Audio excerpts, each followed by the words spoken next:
have more skincare options than ever, from topical creams to lights and laser treatments, but could incredible beauty innovations actually make some people look older? Well, one top dermatologist says yes. So joining us to explain is celebrity dermatologist Dr. Anna Guanche. Thank you so much for being here. Oh, thank you. Thanks, Pedro. I'm so excited to be here. Let's talk about this. Face yoga is a huge trend we're seeing on social media, but you say manipulating the muscles can actually come with some risks. Tell us about it. Yes. Well, I mean, risks of looking older, that's for sure, because we've known no for one many wants years. that. I mean, it's kind of ridiculous because we've known for many years that Botox or neuromodulators, which there's 5 on the market, help reduce lines and wrinkles, and they're very, very effective, and the way they work is to reduce muscle movement. So the last thing you want to do is intentionally grimace, because your muscles of facial expression are connected into your skin, and they make your skin wrinkle when you overdo yoga. So stuff like this that we're seeing?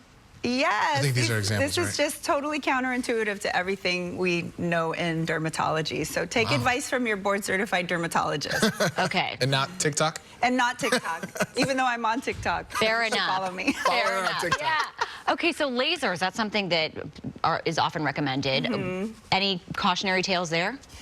Definitely. So lasers, you should be guided by someone who really knows what they're doing and is experienced with the skin, because you can overdo lasers. Like anything that's great for you can be overdone. So if you're over lasered, over time your skin can become less elastic, white, and can, you know, be bleached out. So, but generally a normal set of laser treatments is excellent for the skin. Are there any lasers that you're more cautious about versus others?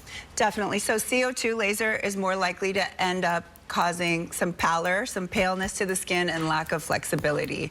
So, but again, it depends on your skin type and what you started with. Sometimes that's actually better than what you started with. So it really depends on what's going on. So go to a real expert. Yes. Is basically the message with that one. Yes. I've never used the CO2 laser. I haven't either. Now I won't.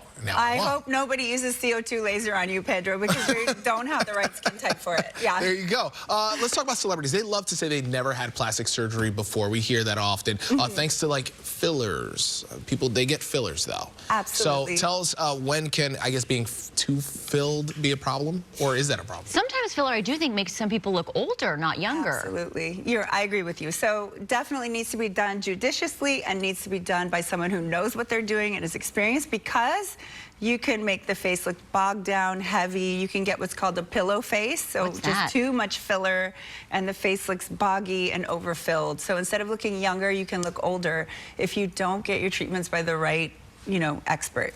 Wow.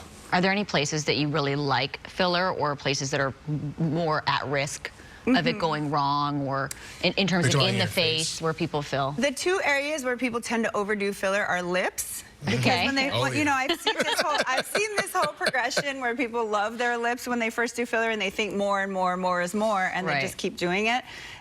It's almost like a form of body dysmorphia. Yeah, body Dysmorphia, Yeah. They just think it looks great, and you're like, okay, that's enough, that's enough. And so your provider should guide you.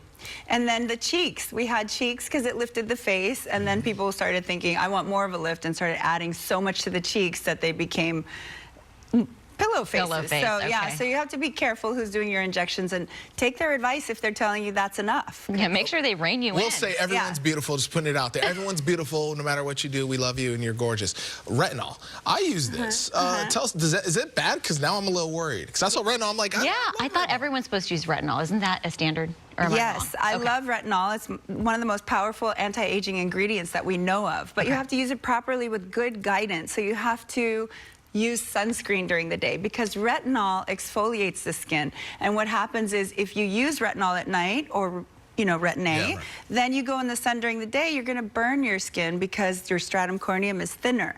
So you have to use it properly with good advice. And so make sure you're wearing your sunscreen if you're going to use retinol or retinoids of any kind. I never do. You don't? I don't. I always do Retin-A Pedro, at night, and then when I wake up in the morning, I put, you know, other stuff on, but not sunscreen. So maybe now I know. Yes. Now I know, because I never did, and that's a good point. Yes. That is a great point. Okay, reducing brown spots is something that becomes more of a concern as we age. What treatments can we do, and is there a caveat there? You know, there are many laser treatments, speaking of lasers, that help reduce pigmentation, and there are topical creams that reduce pigmentation, like hydroquinone, but you should be guided by your provider as to what products to use and what's safe for your skin. Overuse of certain topicals can eventually lead to excess pigmentation, believe it or not. So you really want to get good guidance from a professional before you start using these prescription creams. Any issues with Botox?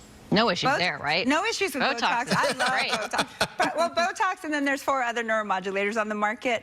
But if Botox isn't done correctly, you can get a brow droop, not the kind where we're getting, you know, an asymmetry, but you can get heavier eyebrows and look older. So again, technique is everything, experience is everything. So you don't want to go to the, you know, to the wrong place or get a bargain coupon thing and end up looking worse because you think you're going to look better. Maybe you have less lines, but your eyebrows are so low that you look older. Yeah, that's not heavy brow look that's a rough one. That's that look? No, but sometimes.